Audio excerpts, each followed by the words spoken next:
Hi, I'm Steven. I'm a Christian. Hey, I'm Aaron. I'm an atheist. This is Out of the Echo, where two brothers step out of their echo chambers to have one conversation About God, the Bible, and Christianity. All right, I am overly excited about this topic of was Jesus entered into a tomb? And I think what I love the most about this is how it seems so inconsequential. Most people don't think twice about this, but it actually, it has some pretty big ramifications, and there's things in history that we can glean from this. So I'm excited about it. But Stephen, how does this affect your view of the Bible or view of history? What do you think about whenever you think about Jesus entering a tomb? Yeah, well, first of all, it cuts to the core of what the Gospels teach about Jesus. We refer to sort of shorthand of death, burial, resurrection. And so the burial piece of it is in a tomb. It actually is a central piece of the story of the resurrection. Mm-hmm. So first we're going to compare two different arguments from two different experts. And I think this is a really interesting thing to go over. What happens whenever two experts disagree with each other? So the first person we're going to listen to is William Lane Craig, and he poses two arguments. The discovery that Jesus' tomb was empty is reported in no less than 6 independent sources. And some of these are among the earliest materials to be found in the New Testament. Moreover, the Gospels indicate that it was women who first discovered that Jesus' body was missing. This is likely historical because in that culture, a woman's testimony was considered next to worthless.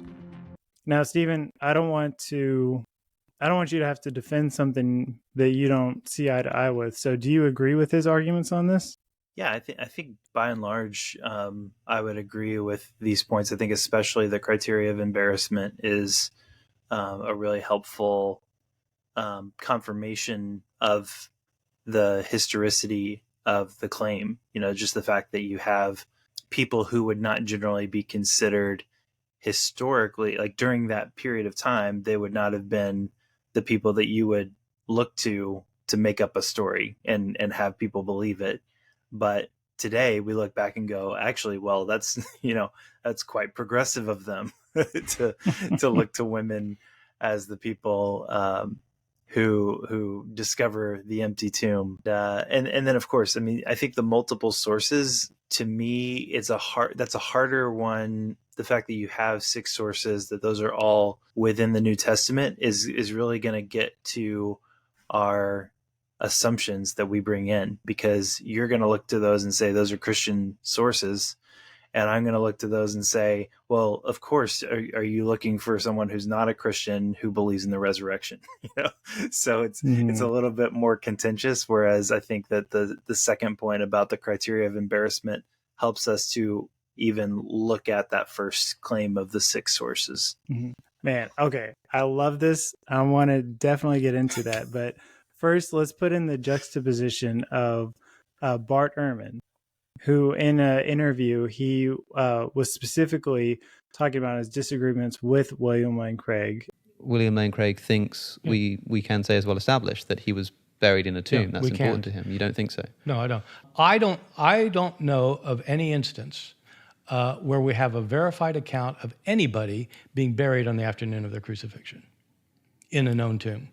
This hits personal for me because when I was first kind of making my decisions on this, I was really looking at these two people and weighing their two arguments. I don't think Bart Ehrman's argument is necessarily great because it doesn't pose any positive anything. It's more of just saying we don't have a record of it, therefore. And William Lane Craig is, he has an argument saying we have these writings that say this, and so why wouldn't you believe it?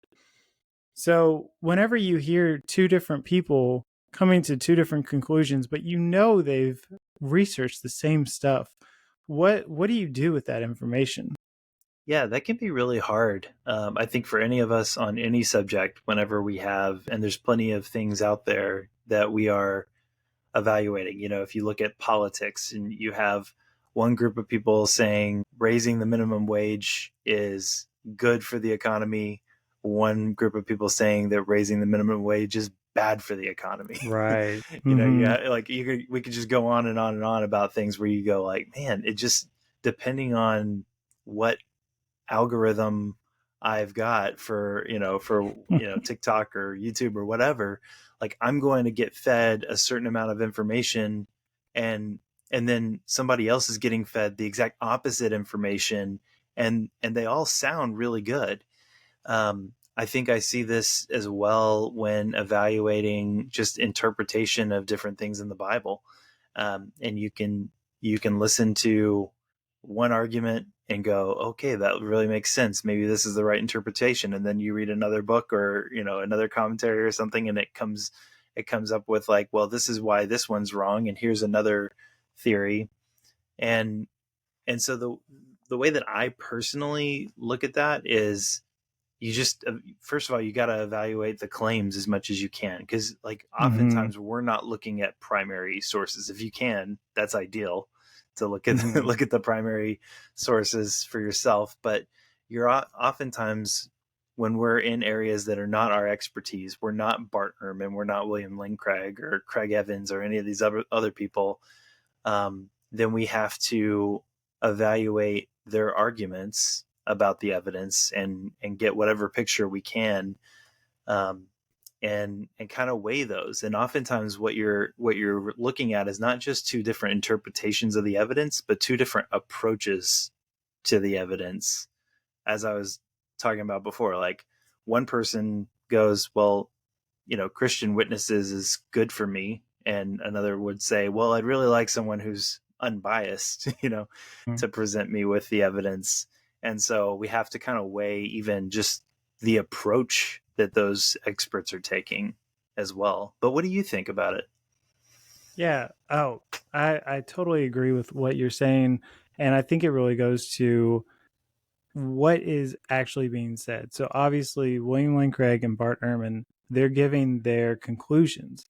But within their conclusions, they are giving a few arguments. And that's what I try and focus on the most. We need to take into account their worldview, their bias. And to some degree, if there's a teacher out there that we trust, we can kind of take their word for it. That has its pitfalls too. You can't just go with everything someone says. Right. Yeah. I mean, I think the thing is, with trusted sources, there's probably a reason that you've come to trust that person. Hopefully you didn't Mm-hmm. just trust them immediately. And so we're always going to have people that we kind of let our guard down a little bit more, because we've found them to be consistently um, truth telling or consistently using methodology that we agree with. And so we can say, okay, like this person goes about things the way that I would want to go about things. And so I'm not going to have this hyper skeptical perspective on everything that they say, unless they start to violate those those principles Mm-hmm. that I agreed with, and then I'm going to lose some trust. I don't know if you remember Steven Crowder, the political guy. I'm He's aware of kind him. I'm not a yeah. I haven't really followed him very closely though. of. I stopped following him because he responded to Rhett and Link with their deconstruction, and it really bothered me that he made fun of something, or he addressed something that Rhett and Link addressed, and they talked about it as if Rhett and Link didn't address it. Yeah, that's a Um, good example, because whether someone agrees or not, like that example is saying, I basically, if he's talking about something that I don't know anything about, how am I going mm-hmm, to trust him? Because he might be presenting things in a way that's exactly. twisting the Yeah. facts, and I can't trust that. I can't trust him as a window into something anymore. I have to evaluate everything. So yeah, great example. Mm-hmm. So with Bart Ehrman, I don't necessarily love his argument, but I personally find William Lane Craig's argument to be pretty bad. So I'm really looking forward to getting into this. One question I do want to ask you, he talks about the four Gospels, Acts, and the Corinthians as six different accounts. Now, do you qualify those as 6 different accounts, or would you say that there's some overlap with those? Well, yeah, that's a good question. I guess it depends on how we want to define things.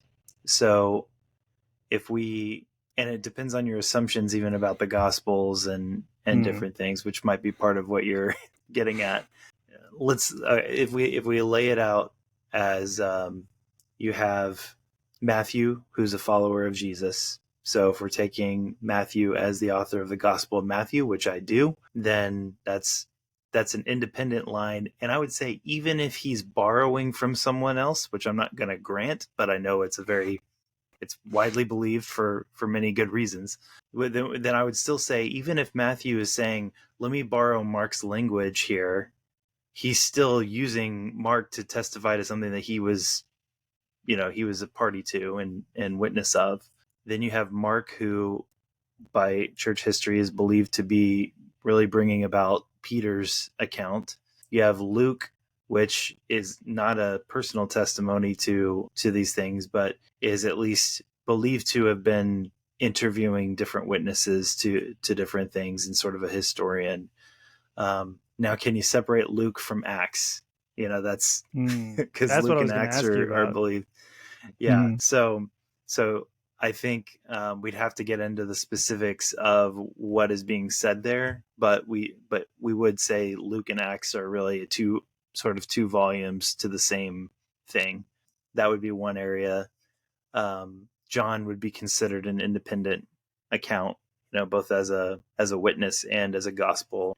You have the First Corinthians account, which is very different and seems to be coming from obviously the original 12, but it's a very different account or a very different genre and approach to the topic from the others. So, I mean, maybe you reduce it by that logic at least to 5 at the most. I would tend to see the different gospels as independent from one another, even if they did look at, even if there was some kind of looking at and borrowing some language or copying. I was really surprised that he had Acts and Luke as 2 different accounts. Like that one really surprised me. But I don't know, in my head, 90% of Mark is quoted in Matthew. And so it's hard for me to call those independent sources. And, we're talking about, in large part, word for word quotes. People are quoting each other, then that means there's some kind of collusion together. For me, with my bias, I would lump the synoptic gospels as one source. John would be a separate source and Paul would be a separate source. So in my mind, it's more like 3 independent sources versus 6. But I think we can agree that it's probably not 6. Yeah, I think I would need to look more into exactly the argument that William Lane Craig is making to get it to 6. Like I said, I would go probably to 5 just on face value. Mm-hmm.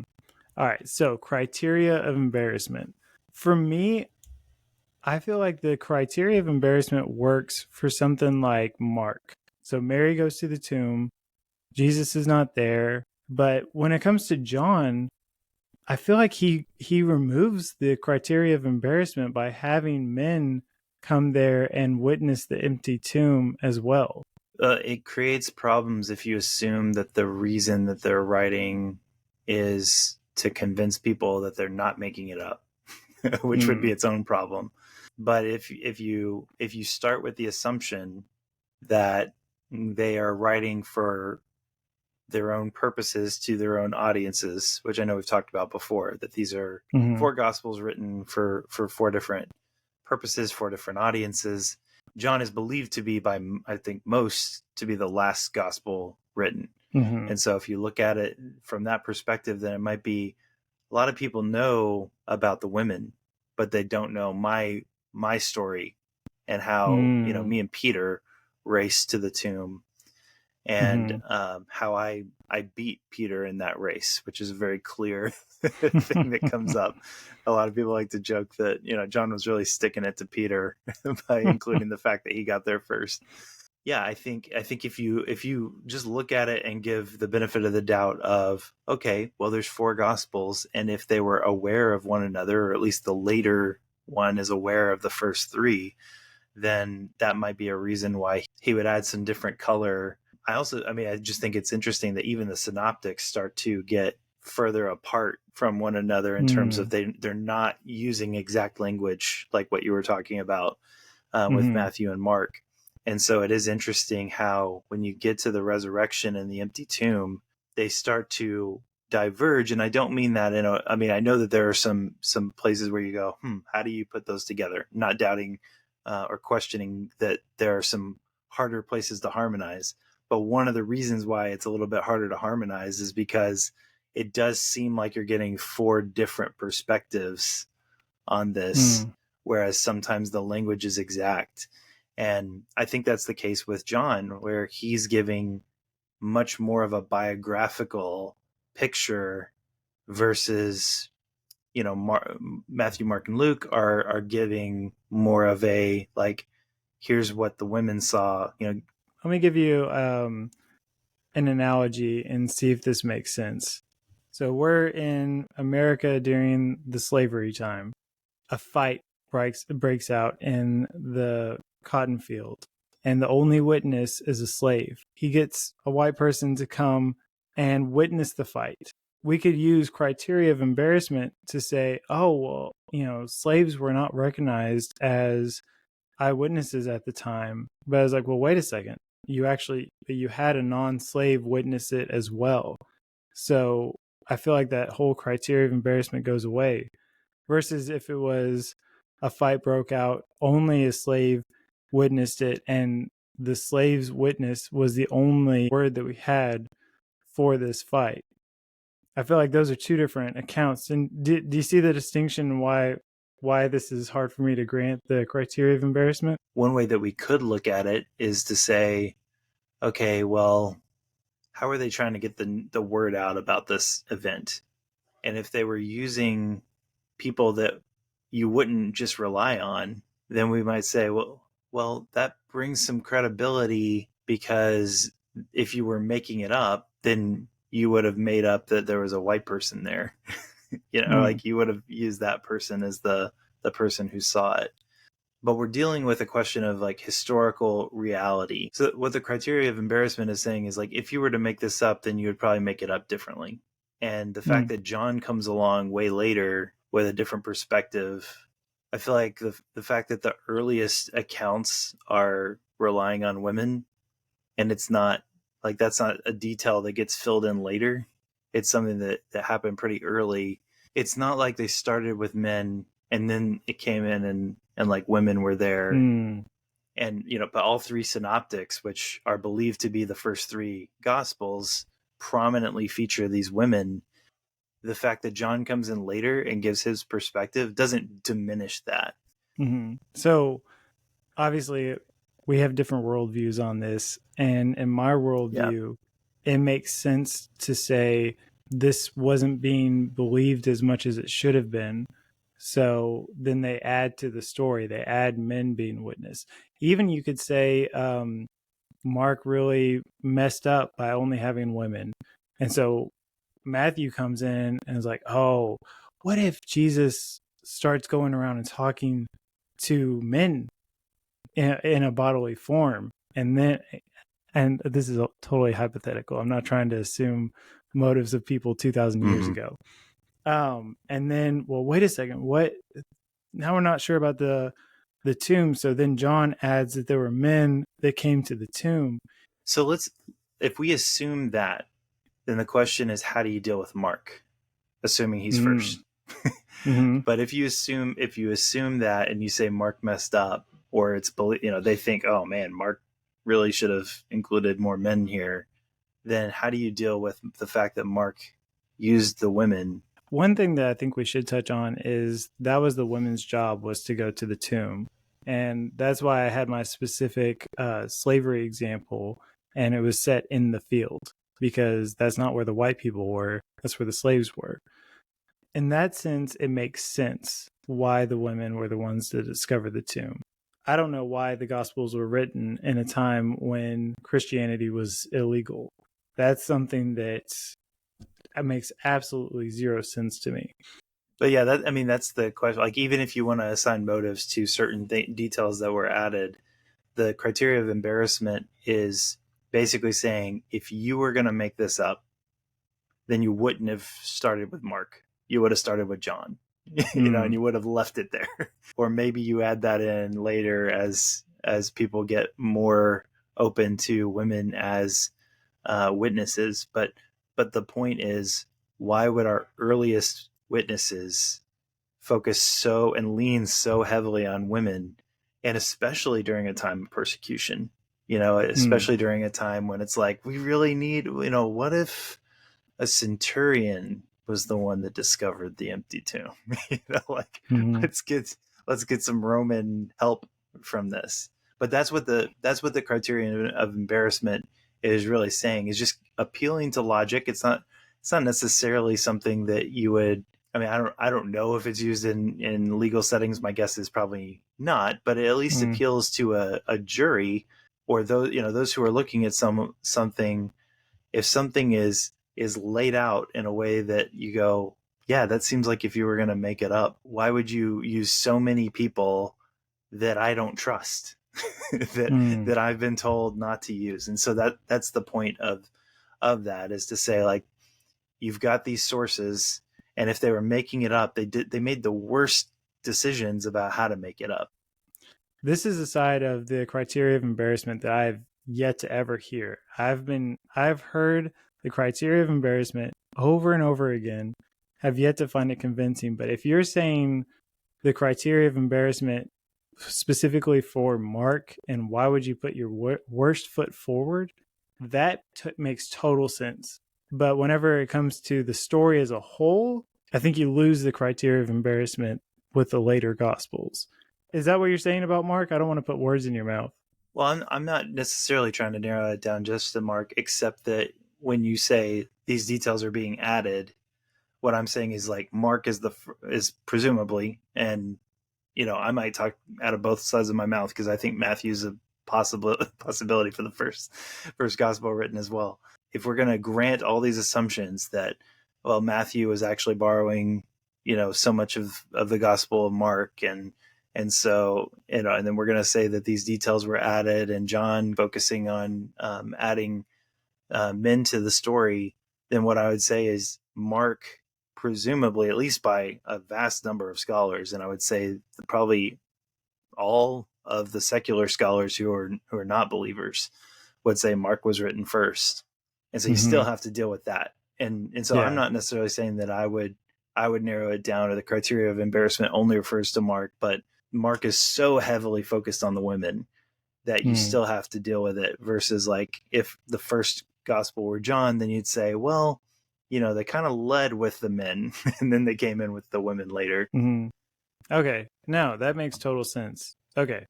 I think we can see some eye to eye on that part specifically. Now, what do you think about Bart Ehrman's argument? And this is one that's hard to talk about because he's basically saying nothing. So, there's not there's not a whole lot to refute, So, but what do you think about what he said? Yeah, he definitely comes across as dismissive. When we talked about this clip before, it's like, man, it's kind of uneven because he's not really presenting much of an argument. The way that I think about that argument is almost like it's an outside in perspective versus an inside out perspective. So we're talking about a claim that's made by these, we'll call them 6 sources. And so this claim is consistent, about the empty tomb, that fact. And so then Bart Ehrman is coming from the outside in, and he's looking at all of his historical sources that he can look at, and basically saying, this doesn't make sense to me because it doesn't look like this is the kind of thing that people would do at that time. What we don't have in these clips is, like, actual back and forth between the two to say, like, well, here's why you're wrong, Bart. But both of them are coming from a biased perspective. Bart's coming from a non-Christian point of view. William Lane Craig's coming from a Christian point of view. And so all we can do is look at these and evaluate them. I will say there's a lot about history that we probably don't know. So Bart only has access to what he has access to. He's one of the best, and he understands transmission of sources and all that kind of stuff, and he can read more languages than the two of us combined. And so I think you take it seriously when a historian at the level of Bart Ehrman is speaking about something that is way beyond what we understand. It's not disruptive to me to hear him say, well, this story doesn't make sense to me, because why would they allow the family to take him, put him in this tomb, give him this kind of treatment? We don't know. We can't get inside their heads to know exactly why that happened. We know that there's a consistent story about, Joseph of Arimathea, the fact that Jesus was placed in a tomb, and how that tomb was discovered. So then the question is, Bart's coming in and he's saying, okay, I'm looking at this and looking at other historical records, and I'm not seeing this happen to others. And so we just kind of look at that, and I think there are others that I've seen who have claimed, and maybe you know more about this than I do, that there were allowances for family in circumstances where they could take the body. This is when we get into the weeds right here. So we have writings from 600 AD that dates back to 150 AD that says, at this time, if you are put to death for insurrection, the family does not get to bury the body. But it says that was specifically not as enforced beforehand and could be approved that they get a place of burial. But it had to be approved. It's something that the Romans took very serious, was insurrection. So definitely not guaranteed a burial. It does, in my mind, leave it a little bit open-ended that it's possible for Jesus to have entered into the tomb. And that bothers me, because I'd really love to say this absolutely is not historical. If we had something like, if we knew exactly what Jesus was put to death for, we assume it's insurrection, but I don't know if we know that to be a fact. And then if we had records saying you absolutely can't bury someone who caused insurrection, then I would say, this is put to bed. But I don't think we have that exactly. And the way I would put this is, it's like a poker hand where you got two people showing their cards, and there's only like one person has one out. They need the 5 of diamonds, and no other card allows them to win. That's kind of how I see this, is like you got one chance, like this little open-endedness, but that's putting out there. You're saying the odds are stacked against him being buried in a known tomb. Yes. Like being basically the family and friends being able to pick where he's buried. Yes. The odds are stacked against that. Yeah, because we do have, for 150 AD, there is a specific law that says if you cause insurrection, you're put to death, you don't get to bury that person. But it's gray to open before that, but we don't know. But I would say, when I say open, it was, if approved, then that person could be buried. But like I said, this is something that the Romans took very serious. And part of the crucifixion is the disgrace of it. So having an honorable tomb really doesn't go along with what they were trying to do. Sure. Yeah. I mean, if you look at it from the gospel, if you look at the gospel accounts as historical, which I do, then you're going to look at that and you're going to say, okay, well, it seems like certainly he was put to death in an insurrection context. Mm-hmm. He was put to, in place of Barabbas, who was an insurrectionist. He was crucified next to an insurrectionist. Mm-hmm. But was he actually considered to be an insurrectionist? And was it believed that he actually was an insurrectionist? That doesn't seem to be the case. It seems like. But why else would he kill him, though? What else would he be charged with? The Jews were calling for him to be killed. So if you take John's account first, then what you see is basically Pilate is looking at things and saying, I have no reason to put this person to death. And then the Jews are saying, if you spare him, then you're no friend of Caesar. So Pilate ends up putting Jesus to death. So you could say, well, they're obviously saying that Jesus is opposing Caesar and therefore he's an insurrectionist. But you also, by that same token, have Pilate, who's kind of like, I don't really believe this, but I also don't really want this rough crowd on my hands. Like almost like I'm going to have an insurrection on my hands if I don't put him to death. The picture that's painted of Pilate is basically as a weak leader who is trying to figure out, how do I keep the peace? And the simplest way of keeping the peace is to torturing someone. Crucify Jesus. Yeah. Man. Yeah. I mean, I'm sure it's nothing to him.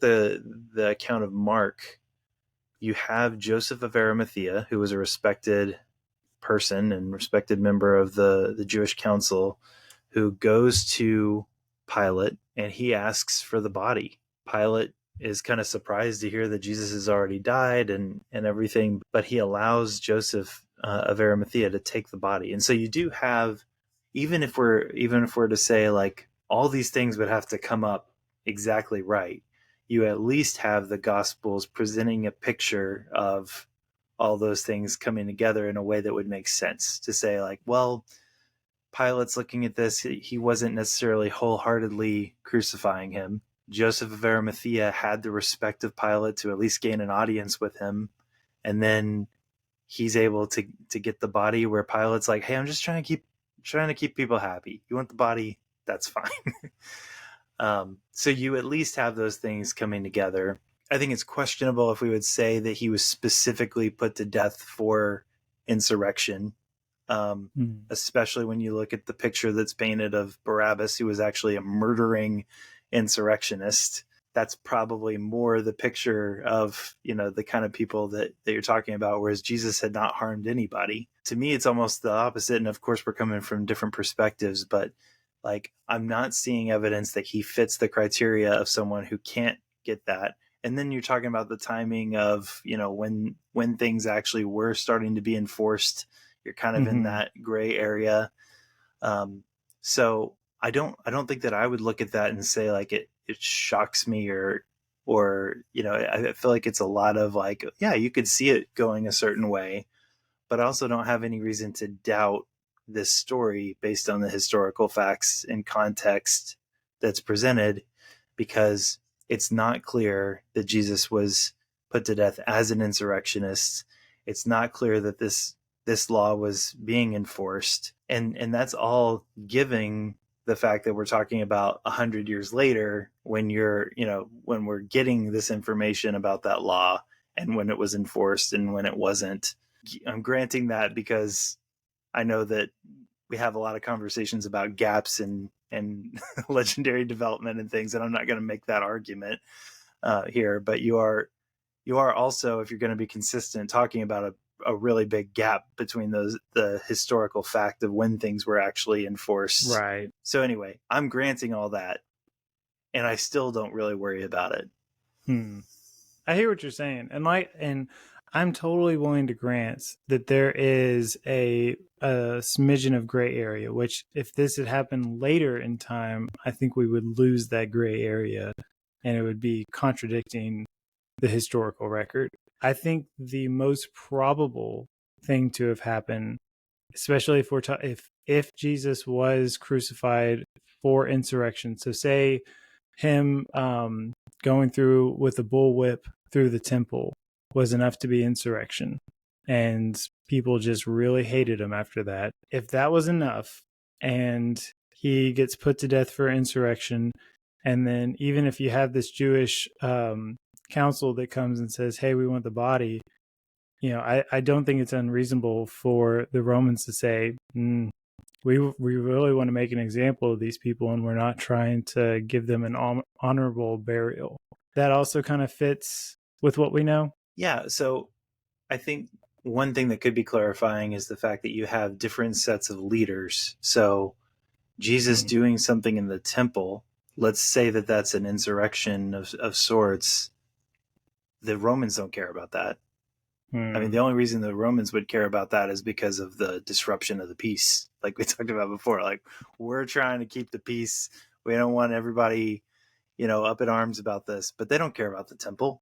The Romans can certainly say we want to make an example out of him. I don't think it's clear insurrection, because the people who are primarily up in arms about Jesus are Jews, or the Jewish leaders, I should say. And then you have the people who actually have the ability to do something about their anger, which is the Romans. And so when you're trying to apply Roman law, you have to keep in mind that there's also the fact that the only reason the Romans are doing anything about Jesus here is because the Jews are mad, not because the Romans are mad.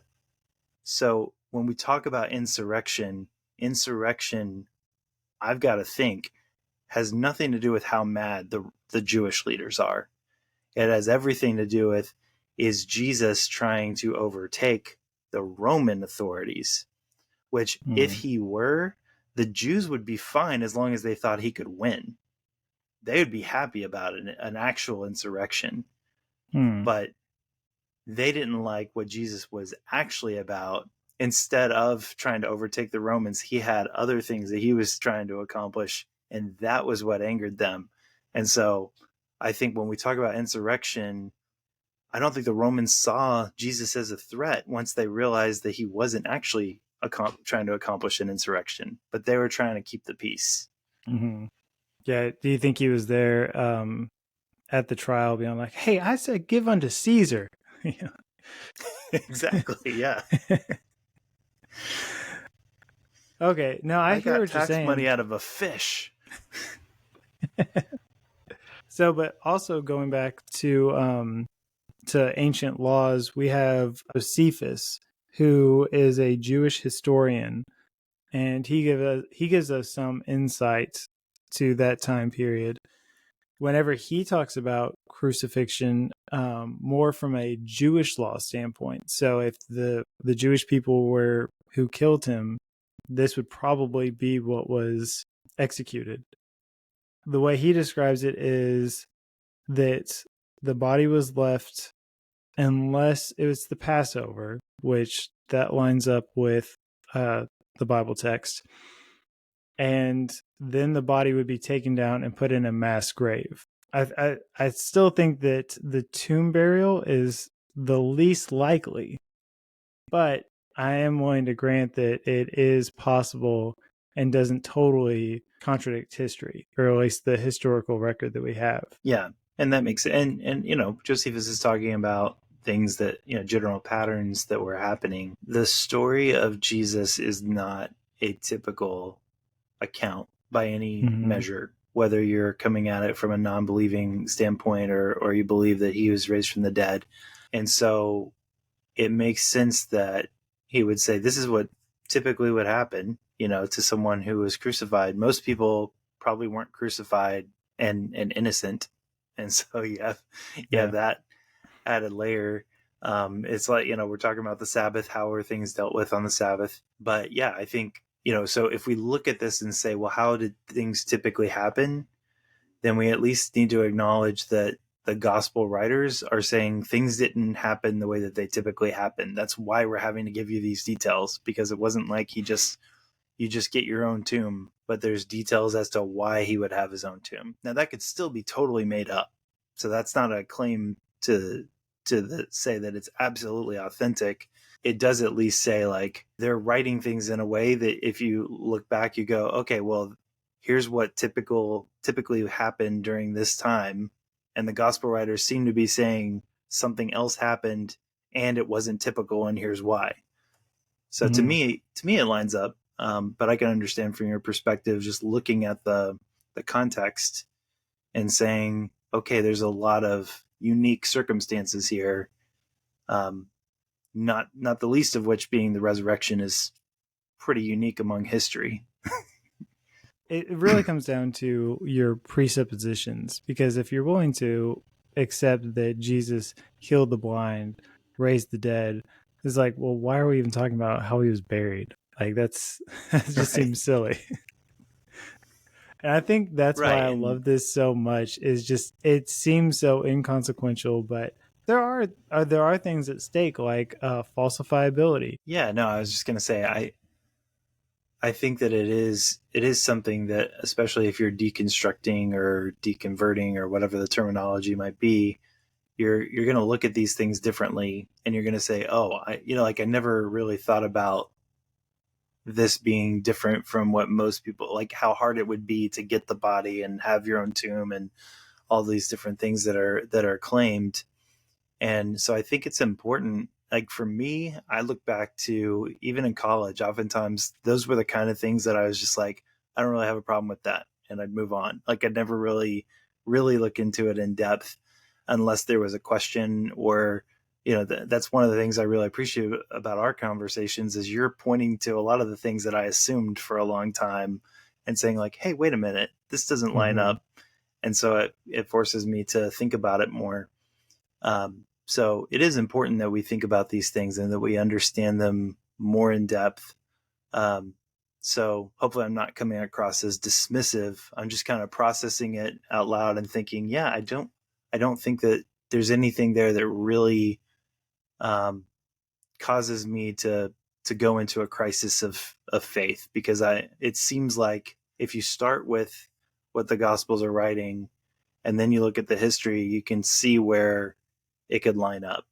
But if you're looking at it as probabilities and just like, this is just one act in history and we're going to see if it lines up, well, then, yeah, it's an unusual story. Yeah, this is an interesting topic for someone who's deconstructing, because that's someone who's kind of in between worldviews. And so I think this subject is more of an argument of what your worldview already is, and this kind of aligns to it. Because like I said, I have a worldview that I don't want this to be historical, but I do have to at least grant that it is possible. And so it really is going to more rely on what else do you already believe, what else are you already accepting, and then this kind of is going to fall in line with that. And I think that's kind of where we also fall with what experts do we listen to, and what arguments are we going to grant based on those experts. And I agree with Bart Ehrman, but we also have a similar worldview already. Yeah, I think that's well said. And I don't think that it's impossible for us to look at two divergent scholars and say, well, I think this one just believes this one and this one believes this one. I think we can get into their arguments and really understand them and what makes sense and what doesn't make sense. So much of it is the presupposition that you're bringing into your own study. And it's really hard to get around your biases. Yeah, so I acknowledge that, certainly, that I'm going to come in with a certain bias.